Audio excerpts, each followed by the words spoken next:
다 주의 것이니 세상 평안과 위로 내게 없어도 예수 오직 예수뿐이네. 거룩이 없는 승리는 없습니다. 이번에 좀 여자분들이 좀 싫어하는 축구 얘기를 먼저 하고 말씀을 좀 나누길 원합니다. 이번 그 월드컵이 러시아에서 이렇게 월드컵을 했는데요, 가장 최대 이변이 뭐였냐? 전번 우승팀이었던 독일이 바로 16강에 들어가지 못하고 조별 탈락한 것이 이번 월드컵에서 가장 큰 이변이었어요. 근데 독일을 16강에 못 올라가게 하고 조별하게 탈락하게 만드는 그 일조를 한 민족이 어떤 민족이에요? 어떤 나라예요? 한국입니다. 그 연장전에 기적과 같은 여러분 2점을 내가지고선 전 세계를 놀라게 만들었어요. 여러분, 이것이 우승팀의 이 징크스, 우승 징크스라고 하는 신조어를 이렇게 월드컵에서 만들어냈는데요, 이번 일만 그렇게 나타난 게 아닙니다. 여러분, 제가 찾아보니까 98년도 월드컵 우승팀이 프랑스였는데 그 다음에 또 조별 탈락을 하고 2006년 우승팀 이탈리아, 2010년 남아공 우승팀 스페인, 그런데 이번 독일까지 모두 지난 대회 우승팀이었는데 조별 탈락을 한 거예요. 여러분, 아니 어떻게 한국이 독일을 이깁니까? 독일은 1위고 우리 한국은 27위예요. 여러분, 어떻게 전체 1등을 57위가 어떻게 이기냐고요. 엄청난 일이 일어난 겁니다. 왜 이런 일이 일어났을까? 이런 여러 가지 원인 분석을 이렇게 했는데요, 먼저는 우승팀에 이 나타나는 교만이 먼저다. 4강이나 이렇게 준우승 팀들은 앞으로 우승을 해야지 라고 하는 그런 부분들에 있어서 열심히 준비하고, 그 부분에 있어서 상대편에 대해서, 우승팀에 대해서 연구하고 그걸 다 했는가 하면 우승팀들은요 우승을 하잖아요. 그러면 4년 후에 자동적으로 출전할 수 있는 그런 티켓을 받아요. 그러니까요, 어떻게 보면 가장 실력이 좋고 가장 어떻게 보면 컨디션이 좋은 사람 뽑은 게 아니라 이 이름 밸류, 그런 사람들을 이렇게 뽑다 보니까 우승팀이어 있지만 결국은 여러분 그 다음 해에 이렇게 조별리그에 탈락하는 그런 어떤 패배가 그들 이 국가에 나타날 수밖에 없었다라는 거죠. 사랑하는 여러분, 이처럼 우리 인생길에도 우승팀 징크스가 있어요. 우리 신앙생활에도 마찬가지입니다. 위대한 성공을 하고 난 다음에 바로 믿지 못해가지고 실패하는 경우가 참 많이 있다라는 거예요. 하나님의 사람 여호수아입니다. 정말 난공불락과 같은 이 가나안 땅을 넘고 난 다음에 이 난공불락과 같은 그 여리고성 싸움에서 여호수아는요 전쟁을 승리로 인도한 그 사람이라는 거죠. 그런데요, 그런 승리의 절정에서 지금 여호수아와 이스라엘은 지금 이 아이성 전투에서 패배를 경험하고 있는 걸 볼 수가 있습니다. 여러분, 요단을 건넜습니다. 불가능하다고 생각했던 여리고성을 정복을 했어요. 이제 이스라엘 군대는요 곧바로 서쪽으로 이제 아이성 공략에 나섭니다.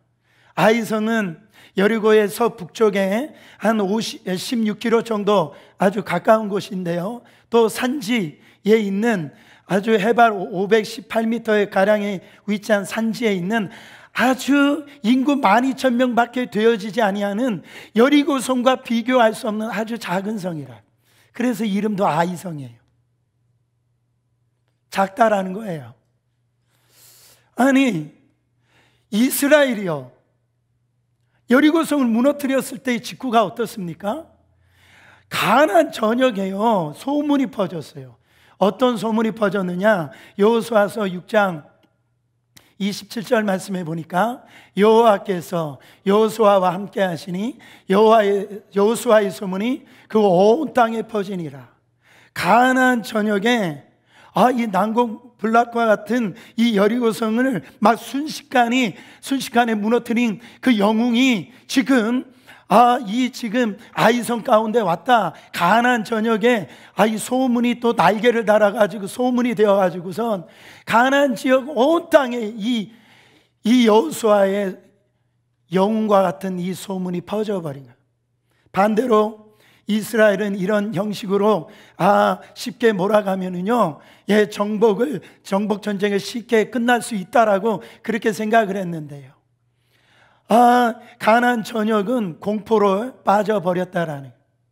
그런데 오늘 본문은요, 시작부터 심상치 않습니다. 1절 말씀 보세요. 이스라엘 자손들이 온전히 바친 물건으로 말미암아 범죄하였으니 이는 유다 지파 세라의 종손 삽디의 손자 갈미의 아들 아간이 온전히 바친 물건을 가졌음이라. 여호와께서 이스라엘 자손들에게 진노하시니라. 한국 성경에는 이 접속사가 빠졌는데 여러분 영어 성경에 보면 접속사 but 들어가 있어요. but 이스라엘 자손들이. 이 but이라는 접속사가 뭡니까? 바로 앞장에 있는 6장과 전혀 다른 환경이 이제 7장에 열려질 것이라고 하는 예상할 수 있는 이 단어예요. 6장에는 전쟁의 승리가 있었다면 7장에는 이제는 어떤 이 분위기가 다른 것을 암시하고 있는 단어가 벗이에요. 아니나 다를까 아간이라고 하는 사람이 사고를 친 것을 볼 수가 있습니다. 그 일로 인하여서 이스라엘은 이 아이성 싸움에서 어처구니 없이 패배를 경험합니다. 자신만만했어요. 질 수 없는 이 전쟁이었습니다.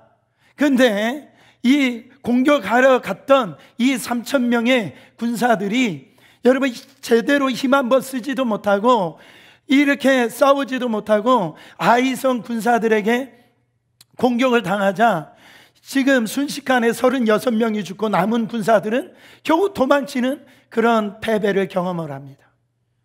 6절 이하를 보면 이 여호수아는요, 이 현실 앞에, 이 되어진 환경 앞에 망연자실하는 걸 볼 수가 있어요. 읽어보세요. 여호수아가 옷을 찢고 이스라엘 장로들과 함께 여호와의 궤 앞에서 땅에 엎드려 머리에 티끌을 뒤집어 쓰고 저물도록 있다가 이르되 슬프도소이다. 주 여호와여 어찌하여. 지금 지도자 여호수아는 비통한 마음으로 지금 하나님의 법궤 앞에 이스라엘 장로들과 함께 지금 땅에 엎드려 머리에 티끌을 뒤집어 쓰고 지금 해가 저물도록 지금 엎드려져 있으면서 뭐라고 얘기하나? 하나님이여 어찌하여 이런 일이 일어날 수 있습니까? 어떻게 이런 일이? 우리가 신앙생활을 할 때에 이해하기 힘든 일들이 이렇게 일어나곤 합니다. 내 나름대로는 참 최선을 다했어요. 신앙생활 잘한 것 같은데 여러분 갑자기 고난이 닥칩니다. 누구보다도 열심히 기도하고 누구보다도 열심히 충성하고 누구보다도 하나님을 위해서 산다라고 그랬는데 정말 생각지도 않는 일들이 일어난다라. 그때 우리가 하는 말이 뭡니까? 하나님 어떻게 이런 일이 일어나는 거예요? 나의 삶에 어찌하여 이런 일이 생길 수 있습니까? 여러분 아무리 생각해봐도 이해할 수 없는 거예요. 탄식합니다. 마땅히 잘 될 줄 알았는데, 마땅히 이길 줄 알았는데, 여리고성을 이겼으니까 이제 당연히 이길 줄 알았는데, 이 아이성 정도는 뭐 쉽게 이길 줄 알았는데 처저히 지금 패배를 당하는 그런 환경을 지금 맛보고 있는 겁니다. 여러분 이스라엘의 패배는요 너무너무 이 충격은 너무너무 컸어요. 그래서 5절에 보면 하반절에 백성의 마음이 녹아 물같이 된지라 막 두려움이 엄습해 옵니다. 요즘 말로 보면 이 집단적인 트라우마가 이렇게 사로잡힌 거예요. 이 여리고성 전쟁에서 승리했을 때는 이 주변의 국가들이 다 이 이스라엘의 군대 때문에 물같이 녹아졌는데, 지금은 반대요. 이스라엘 군대들이 지금 아이성 앞에서 물같이 녹아지는 이 두려움에 그 충격에 지금 휩싸여져 있는 것을 볼 수가 있습니다. 여러분, 그러나 한번 생각을 해보세요. 전사자의 피해자가 더 나올 수 있었죠. 근데 36명으로 끝났다라는 것은, 이것은 뭐 이스라엘이 뭐 힘이 있어서 잘 싸워서 그 정도밖에 전사자가 나타나지 않았을까요? 아니에요. 하나님의 은혜였어요. 예. 이것은 하나님께서 피해를 극소수화시킨 겁니다. 여러분, 전멸할 수 있었어요. 그 3천 명이 올라갔던 군사들이 다 죽을 수가 있었어요. 그러나 36명밖에 죽질 않았어요. 마치 이런 겁니다. 여러분, 이것은 하나님께서 우리를 멸망시키려고 원하시는 것이 아니라, 어떤 이것을 통해서, 이 환경을 통해서 하나님이 우리를 회복시키길 원하시는 하나님의 뜻임을 우리는 알 수가 있어요. 여러분, 어느 때 우리가 실패했을 때요, 우리가 내 생각대로 이게 될 건데 안 되잖아요. 그땐 낙심하지 말고, 그래도 이 정도로 피해가 끝난 것에 감사하시길 바랍니다. 목사님, 무슨 얘기예요 지금? 여러분, 죽을 수도 있었는데 죽지 않은 거예요. 죽을 뻔했지 안 죽은 거라는 거예요. 다 끝난 줄 알았지만 다 끝난 게 아니다라는 거예요. 우리 집사님 한 분 중에 교통사고 이렇게 나가지고 제가 어제 이렇게 통화를 했는데요, 그 집사님이 하는 말이 너무 또 은혜가 되는 거예요. 자기 생전에 이 옆에서 이렇게 차가 받은 거를 경험을 처음 해봤다라는 거예요. 근데 이제 몸을 하나님께서 보호해 주셔서 이분이 하는 말이, 목사님 참 감사해요. 죽을 뻔했는데 하나님께서 이렇게 몸을 상하지 않게 살려주셔서 감사해요. 안 죽은 겁니다. 여러분, 안 망한 거예요.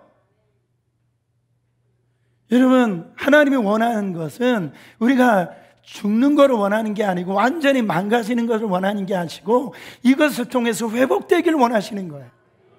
그렇다면 아이성 패배의 원인이 어디 있습니까?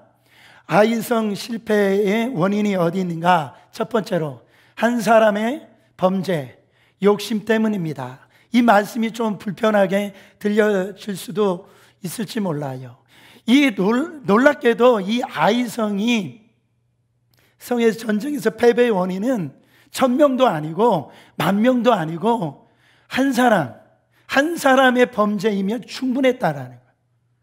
아간의 범죄 때문에 이 아이성이 전쟁에서 실패한 거예요. 여러분, 불가능하다라고 여겼던 여리고성 이 정복 후에 하나님께서 여리고 정복의 기준을 두신 걸 볼 수가 있습니다. 그 기준이 뭐냐면, 하나님께 모든 것을 다 바쳐라, 손대지 말라. 이 여리고성 전쟁 후에 하나님의 기준이 그거예요. 자, 여호수아서 6장 18절 말씀 읽어보세요.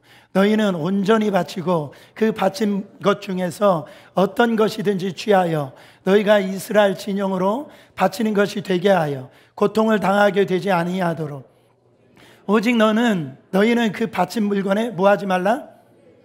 손대지 말라 그랬어요. 이게 하나님의 기준이었어요.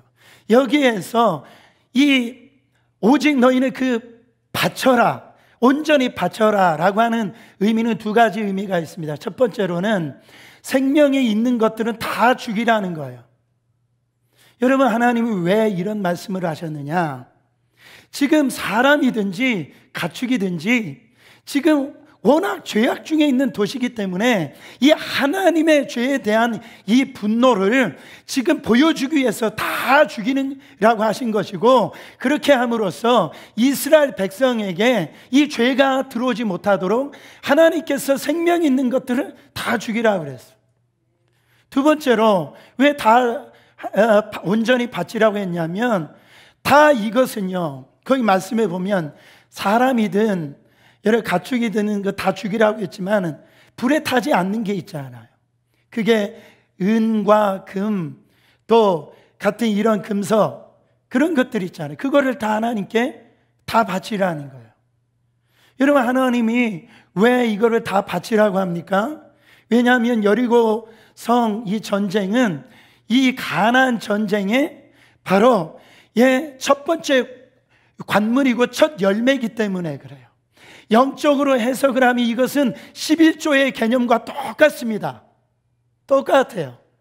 그래서 여리고성 이 전쟁의 승리는 바로 하나님의 역사를 통해서 이루어주신 거기 때문에, 물론 이후의 전쟁도 마찬가지지만 이것은 첫 열매이기 때문에 하나님 앞에 온전히 바치라는 거예요. 여러분, 그 다음에 전쟁에서부터 나와서 승리의 전리품은요, 이스라엘이 다 그 전리품을 취했다고요. 하나님이 취해도 뭐라고 하시지 않았다고요.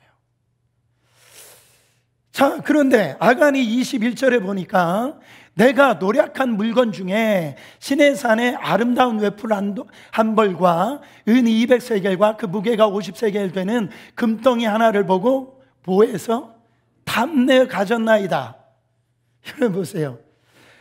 요즘 말로 보면 이 시내산 아주 아름다운 웨투는 과거에는 이 고대 바벨론에 생산되는 이 물품으로요, 이 금으로 얽어버린 아주 정말 휘황찬란한 그런 무늬들이 수놓아 있는 그런 코트인 거예요. 아마 이 여리고 왕이 입었는지 모르겠습니다. 그러니까 요즘 말로 하면은 아주 유명한 루이 땡땡 그런 명품 옷인 거예요. 이거. 아주 막 처음, 그러니까 이 아간이 이거를 보니까요, 자기 민족에서 볼 수 없는 아주 휘황찬란한 아주 명품이거든요. 그러니까 순간에 그것을 딱 잡은 거예요. 그리고 은과 금을 챙긴 겁니다. 여러분, 아간이 가난한 사람이 아니에요. 여러분 24절에 나중에 보면 이 아간의 집에서 압수되어진 규모를 보니까 상당한 규모의 아주 재력을 가지고 있는 사람이었어요. 이거를 보면 어찌 보면은 부자들이 더 욕심이 많은 것 같아요. 부자들이. 성경이 뭐라고 얘기합니까? 욕심이 잉태한 즉 뭐가 낳고? 죄를 낳고 죄가 장성한 즉 사망을 낳느니라 그랬어요. 제가 우리 성도님들 볼 때 다 잘 살아요. 목사님, 지금 무슨 얘기 하시는 거예요? 그러실지 모르지만 제가 볼 때는 다 잘 사세요. 근데 그 조금 욕심 때문에 예배도 못 드리고 하나님 앞에 온전히 이렇게 예배를 못 드리는 분들이 계세요. 결국 다른 얘기 하지 마세요. 제가 목사님 이렇게 돈 많이 벌어 앞으로 세계 선교를 위해서 어린이 학교에 부흥을 위해서 제가 쓸게요. 그렇게 제가 아무리 순진하더라도 그 말에 제가 속아 넘어가지 않습니다. 자기 욕심이라고 얘기하세요. 그래야지 그게 정직한 거죠. 여러분, 명문 유다 가문 족장이면서 이미 가지고 있는 것이 많은 사람인데 순간적인 욕심에 어두워가지고 지금 자신뿐만 아니라 이스라엘 공동 전체를 갖다가 지금 수렁으로 몰아넣는 그런 인물이 되어버린 거예요. 여러분, 이 사건을 통해서 하나님께서 이스라엘 전체에 다 진노하신 걸 볼 수가 있어요. 하나님은 한 사람의 그 죄를 한 사람의 죄로 보이시지 아니하고 우리 모두의 죄를 보셨다라는 겁니다. 그 피해가 이스라엘 전체에게 임한 걸 볼 수가 있어요. 여러분, 남자만 보면 60만 명 중에 한 사람입니다. 경제적인 가치로 보면 이거 아무것도 아닌 것처럼 볼 수가 있어요. 그런데요, 사랑하는 여러분 아십니까? 주님은 언제나 이 하나가 중요하다라는 거예요.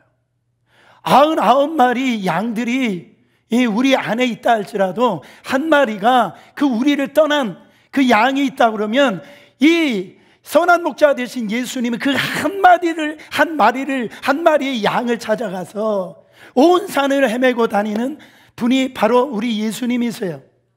오늘 보니까 오늘 교회 처음 나온 분들이 계십니다. 제가 기도한 분이 나오셨어요. 할렐루야. 한 사람, 가정에서, 교회에서 여러분 한 사람이 소중합니다. 그런데요, 마귀는 우리에게 어떤 생각을 갖게 하냐면 나 한 사람쯤이야. 하나님의 뜻을 어길 때 때로는 여러분 나 한 사람쯤이야 이렇게 생각할 때 이 공동체에 엄청난 대가 지불을 하게 만든다는 사실을 꼭 명심하시길 바랍니다. 요나를 보세요. 요나 한 사람이 불순종하니까 그 배에 타고 있는 모든 사람들이 풍랑을 경험하는 걸 보세요. 여러분 이런 생각 해보셨습니까?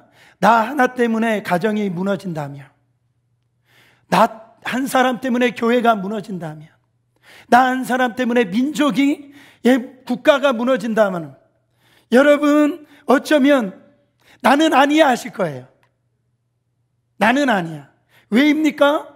마귀는 언제나 하나님의 사람들을 향해 쓰는 원리는 뭐냐면 나 하나를 가볍게 여기는 겁니다. 한번 따라해보세요. 나 하나쯤이야. 교회 안에서 나 하나쯤이야 뭐 열심히 안 낸다라고 그래서 뭐 교회가 뭐 안 될 건가 이렇게 생각을 해요. 나 하나쯤이야 뭐 정말 헌신하지 않는다라고 그래서 뭐 교회가 안 돌아가나? 내 하나쯤 뭐 죄 짓는다라고 그래서 뭐 교회 뭐 피해 갈 것인가? 나 하나쯤이야. 사랑하는 여러분, 하나님은 온 인류를 사랑하시지만 여러분 우리를 사랑하실 때 한 사람, 나 한 사람 한 사람 소중히 여긴다라는, 이 자리에 이렇게 많은 분들이 앉아 계시지만 예배 드릴 때 나 한 사람 한 사람을 하나님께서 주목하신다라는 거예요. 여러분 얼마나 우리가 믿음이 자라면 자랄수록 우리 가운데 여러분 뭐가 깨달아지는 줄 아세요? 내 한 사람이 얼마나 소중한 걸 알아요. 내가 하나님 앞에 서면 설수록 내가 얼마나 존귀한 자인 것을 깨달아요. 왜입니까? 나 한 사람을 살리기 위해서 저 십자가에서 하나밖에 없는 아들을 하나님께서 처참하게 우리를 살리시려 죽이셨기 때문에 그래요. 이 영적인 눈이 열린다라는 거예요. 근데 마귀는 나 하나쯤이야 가볍게 여기도록 한다라는 겁니다.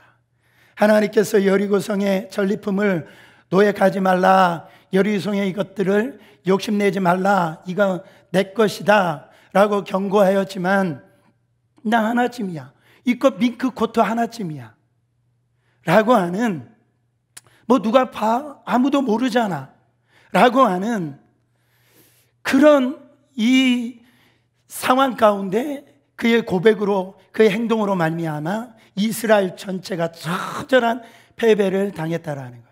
두 번째로 교만과 방심입니다. 여러분 실패 원인의 또 하나는 아이성 정복에 있어서 작전에 문제가 있었거나 아니면 사람의 숫자에 문제가 있었던 게 아니에요. 그것은 바로 교만과 방심의 문제가 있었다라는 겁니다. 2절 말씀 읽어보세요.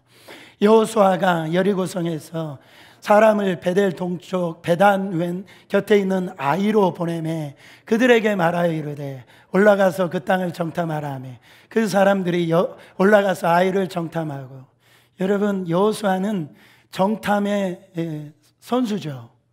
그가 광야에서 이제 모세가 정탐꾼을 보낼 때에 여호수아와 갈렙을 보낸 경험이 있잖아요. 그 경험이 있기 때문에 여호수아가 정탐꾼을 지금 아이성에 보내는 걸 볼 수가 있어요. 여러분 정탐꾼 보낸 것이 잘못됐다라고 얘기하는 게 아닙니다. 뭐가 잘못된 거예요? 기도하지 아니하고 정탐꾼을 보낸 거예요. 성경에 보면 하나님께 물었다라고 하는 구절이 없어요. 하나님께 기도하고 정탐꾼을 보냈다라는 얘기가 없습니다. 여러분 난공불락과 같은 여리고성 전쟁을 할 때에 여러분 여호수아와 그 백성들은 하나님 앞에 엎드려 기도했더니 그때 군대 장관이, 하나님의 군대 장관이 나타납니다. 그 전쟁의 지휘권을 이 여호수아가 하나님의 군대 장관에게 맡긴 걸 볼 수가 있어요. 그래서 여리고성, 그 엄청난 여리고성을 하나님의 역사로 말미암아 승리케 해 주신 거예요. 근데 오늘 말씀에 보면 기도하고 정탐꾼을 보냈다는 얘기가 없어요. 하나님께 성경은 하나님께 물었다라고 하는 그런 말씀이 전혀 나오지 않아요. 여러분, 왜 이런 일이 생겼을까요?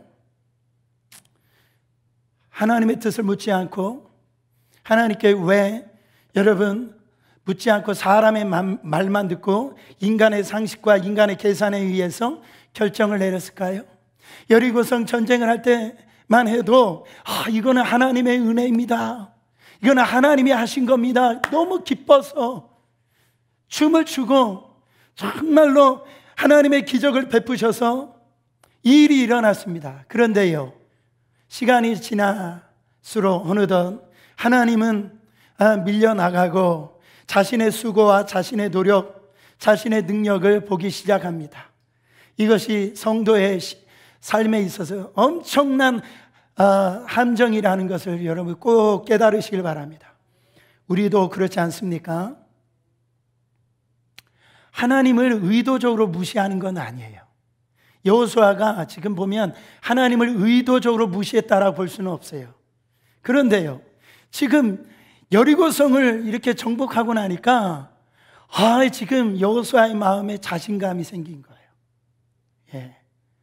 그래서 뭐라고 얘기합니까? 기도하지 않고 돌아온 정탐꾼들이 뭐라고 얘기해요? 3절 말씀 보세요. 3절. 여호수아에게로 돌아와 그에게 이르되 백성을 다 올라가게 하지 말고 2-3천 명만 올라가서 아이를 치게 하소서. 그들은 소수이니 모든 백성을 그리로 보내요 수고롭게 하지 마소서 하므로. 2-3천 명 올라갈 게 뭐 있습니까? 예? 그냥 모든 사람들 올라갈 게 뭐가 있습니까? 그냥 2-3천 명만 올라가면 이거 뭐 아이성, 이거 작은 성, 이거 그냥 우리가 이 전쟁에서 승리할 수 있습니다. 아이성을 우습게 생각하는 거예요. 아이성쯤이야 하면서 하나님의 뜻을 묻지 않은 겁니다. 만약에 여호수아가 여리고 전쟁과 같이 만약에 기도하고 하나님 앞에 겸손하게 기도하고 전쟁을 시작했다라고 그러면 여러분 전쟁의 결과가 달라졌을 거예요. 이스라엘이 이런 고통을 당하지 않았을 겁니다. 여러분 따라합니다. 기도는 타이밍이 중요하다. 기도는 타이밍이 중요해요. 여러분 망하고 나서, 다 끝나고 나서 기도하지 말고 여러분 일 시작할 때 일이 지금 진행하기 전에 기도하란 말이에요. 여러분 왜 항상 망하고 하나님 앞에 여러분 고통의 멍에를 벗으려고 주님 앞에 나옵니다. 왜 그러시는 거예요? 여러분 사실 처음부터 그 고통의 멍에를요 질 필요가 없었어요. 여러분 기도했더라면 우리는 매 순간 어떤 일을 하든지 기도로부터 시작해야 되는 거예요. 여러분 그것이 아무리 쉽고 아무리 만만하게 보이는 것이라 할지라도 하나님께 기도하지 않으면 낭패를 당할 수 있다는 거예요. 여러분 우리의 눈에는 쉽게 보여도 행동하기 전에 여러분 충분히 기도하라는 겁니다. 왜 사고 난 후에 수습 기도하는 것보다 여러분 정말 사고 나기 전에 기도하는 것이 여러분 훨씬 낫지 않습니까? 여러분 저는요 신자라고 하는데 일주일 내내 여러분 기도 시간을 한번 체크업을 해보세요. 저는 아주 사랑의 마음으로 여러분에게 이 질문을 드리는 거예요.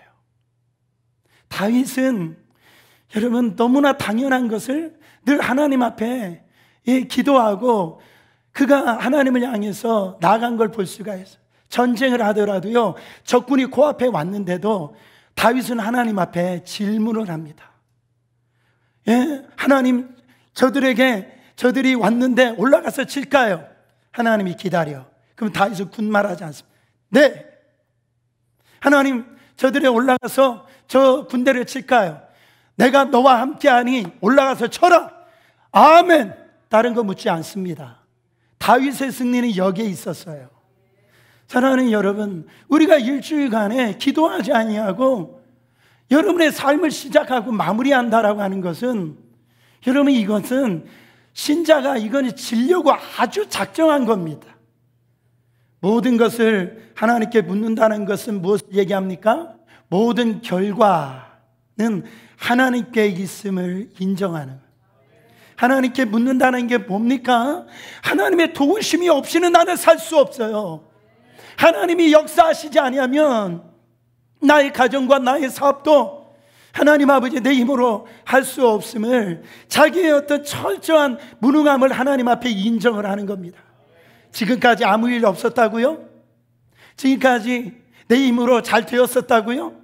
여러분, 하나님의 특별한 도움이 없이 살 수 있다고요? 여리고성을 이겼습니까? 승리를 맛보셨어요? 그래서 아이성이 우습게 보이는 겁니까? 이제 살 만큼 되신 겁니까? 여러분, 무엇이 여러분에게 우습게 보여요? 결혼쯤이야. 그래가지고요, 신앙도 안 보고 그냥 스펙만 보고, 저 남자 나를 사랑하니까 내가 저 남자 하나 교회 못 다니게 할까, 그렇게 해서 낭패 피본 분들이요, 죄송합니다, 엄청 많아요. 사업쯤이야. 그렇게 우습게 보이세요?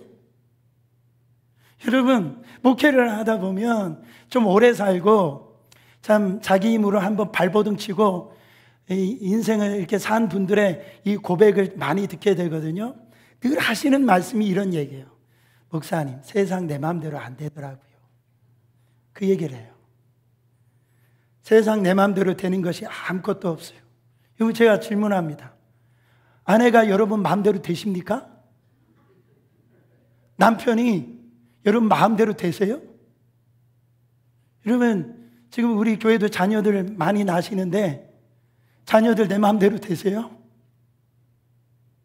사업 여러분 생각처럼 되십니까?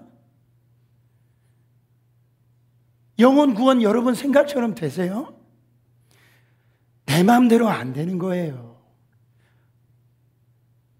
그들은 어제 있었던 바로 여리고성 승리가 하나님으로부터 온 것임을 잊고 있는 거예요.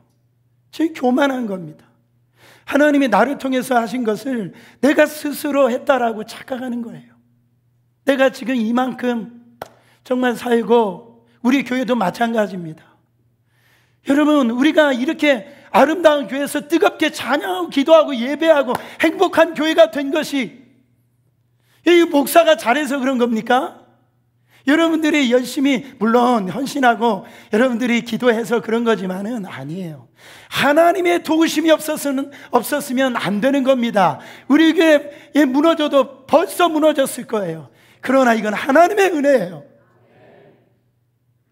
여호수아가 순식간에 패장이 되어버립니다. 가나안 전역을 떨게 했던 여호수아가 갑자기 조롱거리가 되어버리는 거예요. 여러분, 그런 경우가 있습니까? 있잖아요. 전혀 말도 안 되는데 무너지는 거예요. 이거는 뭐 잘 될 수밖에 없는데 갑자기 망하게 되는 겁니다. 여러분, 따라합니다. 영적인 일은 영적으로 해석해야 된다. 우리가 생겨나는 모든 일들은요, 인간의 눈으로 해석하면 답이 안 나옵니다. 모든 일들은, 신자는요, 모든 일들을 영적으로 해석하셔야 돼요. 패배할 수 없는 전쟁에서 지금 패배했어요. 사랑하는 여러분, 놀라운 건 뭔지 아세요? 지금 패배한 장소가 광야가 아니었어요. 가나안 땅이었어요. 하나님이 주신 땅이었어요. 승리할 것이라고 하나님께서 약속하신 그런 곳이었어요. 그 승리하는 곳, 하나님이 약속하신 곳에서 패배했으니까 여러분, 이런 참담함은 이루 말할 수 없다라는 겁니다. 그러면 우리가 어떻게 해야 승리합니까? 첫 번째, 책임 전가하지 않고 뭐를 집니까? 책임을 져야 되는 거예요. 책임 전가하지 않고. 참 여호수아가 놀란 것은, 놀란 분인 것은 이 부분이었어요. 여호수아가 보세요, 아이성 실패 앞에서 누구에게도 책임 전가하지 않습니다. 누구 탓하지 않아요. 그는 이 장로님들과 함께 이 법궤 앞에서 이 티끌을 뒤집어 쓰고 정말 엎드려서 하나님을 향해서 기도해요. 아이성 실패해서 좌절하지 않아요. 아이성 실패해서 어떤 다른 사람과 의논하지 않습니다. 여러분, 신자는요, 아까 말씀드렸듯이 모든 문제를 영적으로 풀어야 돼요. 옷을 찢고 여러분 먼지를 뒤집어 쓰고 지금 하나님 앞에 서는 겁니다.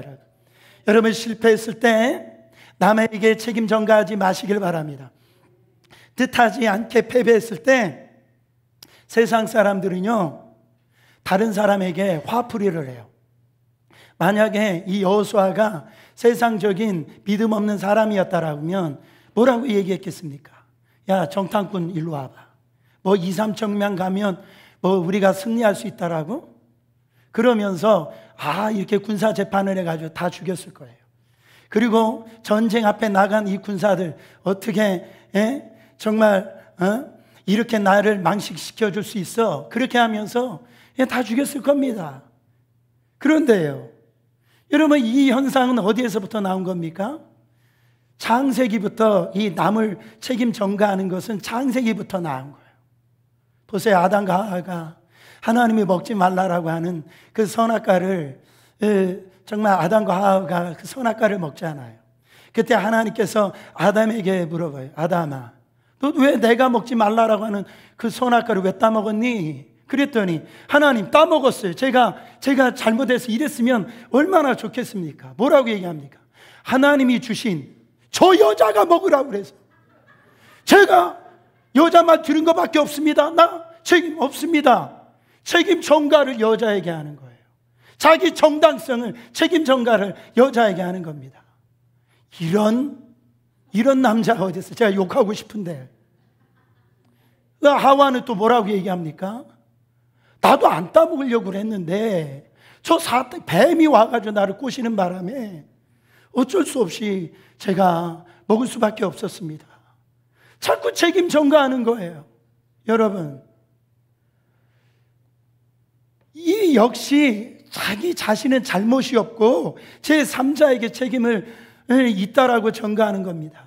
여러분, 가장이라고 하면 가정의 모든 문제는 가장이 책임지시는 거예요. 여러분, 뭐 이렇게 탓할 게 뭐가 이렇게 많으세요?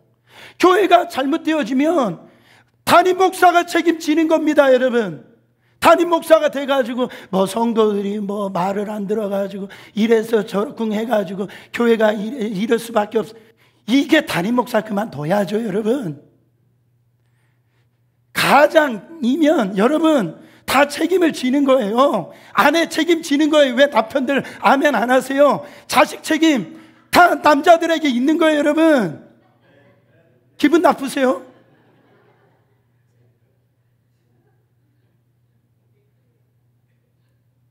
두 번째, 죄를 회개하고 거룩함을 회복해야 됩니다. 그래야 승리할 수 있어요. 여러분 10절 말씀 읽어보세요. 10절, 여호와께서 여호수아에게 이르시되 일어나 어찌하여 이렇게 엎드렸느냐. 지금 하나님이 여호수아에게 지금 얘기합니다. 너 그렇게 기죽지 말고 지금 패배자처럼 배장되어 있는 모습, 내 마음이 너무 아프다. 일어나라는 거예요. 그래서 하나님께서 지금 말씀하고 있는 겁니다. 일어나라. 이만한 일로 네가 좌절해서 주저앉아 있어서는 네가 되겠느냐. 그리고 하나님께서 여호수아에게 해야 할 일을 알려주세요. 조금 긴 말씀이지만 11절부터 13절까지 읽어보세요. 이스라엘이 범죄하여 내가 그들에게 명령한 나의 언약을 어겼으며 또한 그들이 온전히 바친 물건을 가져가고 도적질하며 속이고 그것을 그들의 물건들 가운데 두었느니라. 그러므로 이스라엘 자손들이 그들의 원수 앞에서 능히 맞서지 못하고 그 앞에서 돌아섰나니 이는 그들로 온전히 바친 것이 됨이라. 그 온전히 바친 물건을 너희 중에서 멸하지 아니하면 내가 다시는 너희와 함께 있지 아니하리라. 13절, 너는 일어나서 백성을 거룩하게 하여 이르기를 너희는 내일을 위하여 스스로 거룩하게 하라. 이스라엘의 하나님 여호와의 말씀에 이스라엘아 너희 가운데 온전히 바친 물건이 있나니. 그리고 너희가 그 온전히 바친 물건을 너희 가운데서 제하기까지는 내 원수들 앞에 능히 맞서지 못하리라. 지금 하나님께서 단순히 통곡하고 회개하는 그것만으로 해결해 주시지를 않는다라는 거예요. 잘 들으세요. 이 회개하고 통곡하는 것을 통해서 하나님의 마음은 열지만은 이제 하나님이 우리가 해결해야 될 그 일이 있다라는 거예요. 일어나라, 네가 어찌하여 이렇게 엎드렸느냐. 이 말의 의미를 잘 묵상해 보면, 여호수아야, 너는 지금 마치 내가 어떤 일을 하지 못해서 이런 환경이 있는 것처럼 네가 생각하는 줄 알고 있는데 그게 아니다라는 거예요. 지금 행동해야 될 사람은 바로 나 하나님이 아니고 행동해야 될 사람은 바로 너다. 그렇기 때문에 너는 일어나야 된다라고 지금 말씀하고 있는 거예요, 여러분. 그가 일어나서 무슨 일을 하라는 거예요? 너희 가운데 있는 죄를 처리하라는 겁니다. 하나님은 여호수아의 그 회개와 장로님들과 함께 그 그를 뒤집어 쓰고 그 회개에 기도하는 것을 통해서 감동을 하셨지만 거기에서 머물러서는 안 된다라는 거예요. 진짜 중요한 것은 지금 이 문제의 원인이 되는 이 죄의 문제를 제거해야 된다라는 겁니다. 사랑하는 여러분, 그거를 제거하지 아니하면 나는 너희하고 함께 있을 수 없어. 하나님이 함께 하시지 아니하면 이스라엘은요, 여러분 무슨 힘이 있겠습니까? 여러분 하나님이 함께 하시지 아니하면 여러분 무슨 힘이 있겠어요? 여호수아가요, 이 말씀을 듣고 일어나서 그 광야에 200만 여자들과 아이들까지 다 200만이 넘는 그런 백성들을 전부 도열시킵니다. 오늘 읽지는 않았지만. 그리고 12지파 그 수령들을 다 앞으로 오게 해가지고 하나님의 그 엄청난 제비 뽑기를 시작을 해요. 범위를 색출해 가는 거죠. 자, 12지파 중에서 어떤 지파가 뽑혀요? 유다 지파가 뽑힙니다. 이스라엘은요, 경악할 수밖에 없었어요. 유다 지파는 가장 숫자가 많은 지파입니다. 가장 힘이 용사가 많은 지파예요. 왕의 지파입니다. 사자의 지파예요. 그래서 예수 그리스도가 이 메시아의 지파이기 때문에 유다 지파에서 이 그리스도가 탄생한 걸 볼 수가 있어요. 어떻게 유다 지파에서 이런 일이 일어날 수 있냐 말이에요. 그렇게 믿고 그렇게 신뢰하고 대표적인 지파에서 어떻게 이런 일이 일어날 수 있어요. 여러분, 다른 지파들은 다 빠집니다. 이제 유다 지파만 남아요. 거기에 유다 지파들의 족장들을 다 이렇게 나와서 유다 지파의 족장들이 제비를 뽑습니다. 그때 그 족속 중에 세라 족속이 뽑혀요. 그 세라 족속만 빼고 남은 또 이 족속은 다 또 뒤로 몰립니다. 빠집니다. 세라 족속에 거기에 있는 이 어른들을 제비를 뽑다가 어떤 가문이 걸립니까? 거기 보니까 3D 가문이 뽑혀 나와요. 다른 가문은 다 빠집니다. 이제 3D 가문에 얼마 남지 않는 남자들이 남아있어요. 그때 제비를 뽑으니까 마침내 아간이 걸린 거예요. 여러분, 이건 어떻게 보면 시간적으로 보면 아마 반나절 이상 이 제비 뽑기, 하나님의 무서운 이런 제비 뽑기인데, 여러분 한번 생각해 보세요. 이때 아간의 마음이 어땠을까요? 아간의 마음이, 여러분 아간의 마음이 얼마나 애가 탔을까요? 그런데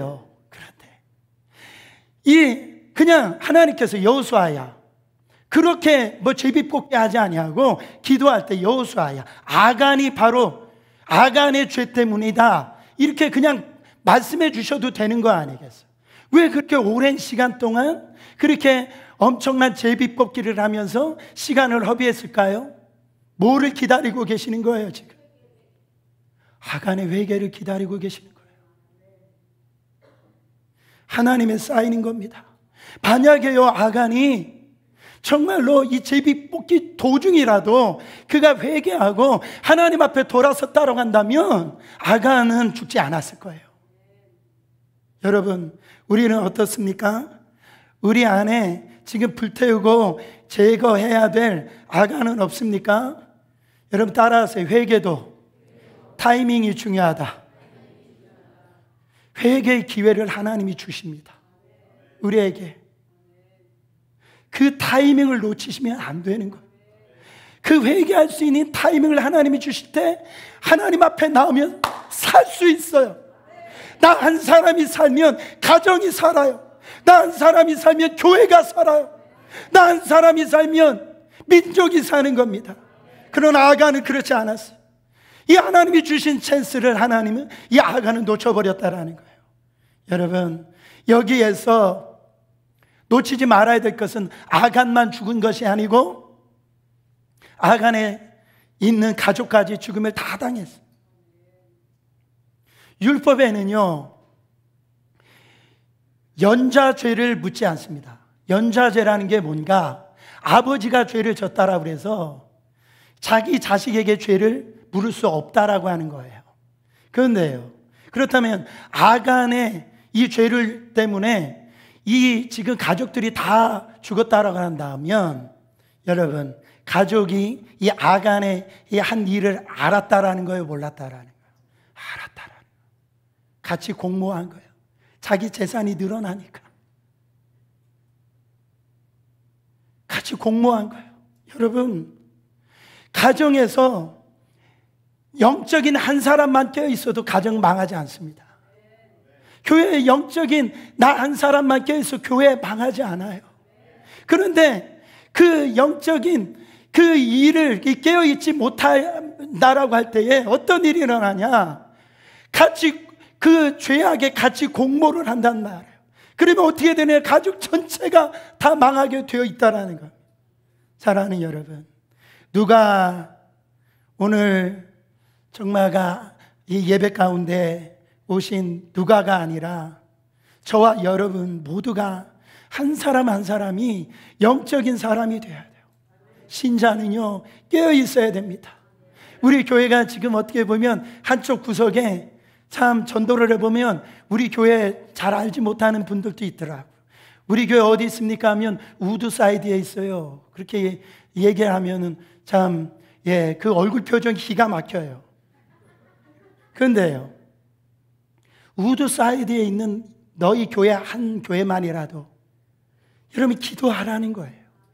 너희 교회 한 교회만이라도 깨어 있으라는 거예요. 그러면 뉴욕은 산다라는 거예요.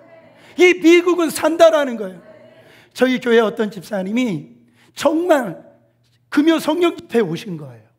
제가 말씀 전화로 문 앞에 왔는데 제가 깜짝 놀랐어요. 오실 수 없는 분인데 오신 거예요. 그래서 제가 가끔 이 집사님한테 금요 집회 나오라고 그랬지만 저는 오실 줄 몰랐어요. 근데 제가 물어봤어요, 이 집사님한테. 아이고, 집사님 어떻게 해서 금요철에 다 오셨어요? 그랬더니 이분이 하시는 말, 내가 안 오면 목사님이 기다리시잖아요. 제가 감동을 받은 거예요. 그것만이라도 감동을 받는 거예요. 그 한 분의 그 고백이 저를 얼마나 막 아주 힘이 나게 하는지를 몰라요. 여러분, 너만이라도 무너지면 안 돼. 하나님의 음성입니다. 하나 예화만 하고 말씀 마치겠습니다. 어떤 목사님이 목회를 하다가 너무너무 어려워서 목회를 포기할 것인가, 이렇게 말아야 될 것인가, 하여튼 너무너무 힘들어가지고, 그래서 눈물로 이게 기도를 했답니다. 기도하다가 이제 쓰러져서 있는데, 아까 우리 동영상에 봤던 것처럼 환상을 하나님께서 이 결정을 하기 위해서 참 기도하다가 쓰러졌는데 환상이 보이는데, 거기에 보니까 이 목사님이 수레를 끌고 가더라는 거죠. 그럼 너무 지쳐있는 그 목사님의 얼굴을 본 거예요. 근데 수레를 이렇게 왜 이게 목사님이 힘든가 봤더니 그 수레 뒤에 타 있는 거 보니까 저희 교회 얘기하는 게 아닙니다. 거기에 장로님이 그 수레에 타 있는, 그 권사님이 그 수레에 타 있는 거예요. 그 안수 집사님이 그 수레에 타 있는 거예요. 그 여러분들이 거기, 그 교회 그 집사님들이 거기 타 있는. 그래서 가까스로 끌고 가는데 언덕에 이렇게 올라가는데, 그때쯤 되면 이 목사님이 환상 속에서 언덕이니까 이제는 내려오겠지, 그렇게 생각을 했답니다. 근데 목사님이 땀을 뻘뻘 흘리고 올라가는데 한 사람도 안 내리더라는 거예요. 한 사람도. 그러면서 하는 말, 우리 목사님 요새 영빨이 떨어졌어. 우리 목사님 요즘 힘이 없어. 저 목사님 갈아야 돼. 그렇게 말했대요. 목사님 마음이 너무 아파서 기도했대요. 그때 하나님의 음성이 들렸더라고요. 내가 너를 도와줄게. 계속 기도해라. 근데 이분이 기도하는데 3개월 지나서 자기가 생각할 때 그 뒤에 술에 타 있던 장로님이 내리더라는 거예요. 또 몇 달 못 가서 권사님, 안수 집사님 내리더라. 나중에 보니까요, 하나님이 주신 힘 가지고 목회를 하니까 나중에 수레 안에 누가 있는가 하니까 아무도 없다라는, 그런 간증을 하시더라. 여러분, 영적 전쟁에서 나 한 사람쯤이야, 이 생각은요, 마귀가 주는 겁니다. 여러분, 가정에서도 마찬가지예요. 우리 교회, 저는 여러분 한 분 한 분들을 너무너무 소중히 여깁니다. 여러분 한 분이 기도를 하면 우리 교회가 살아. 여러분 한 분이 살면 여러분의 가정이 산단 말이에요. 여러분, 그래서 오늘 우리가 이 하나님의 역사를 이루는 데 있어서 이와 같이 그 한 사람이 거룩이 없는 승리는 없어요. 내가 하나님 앞에 엎드려서 회개하고 정말 하나님의 뜻 안에서 내가 나아갈 때 우리 가운데 승리가 일어나는 겁니다. 그 한 사람이 여러분 되시기를 예수 그리스도 이름으로 축원합니다.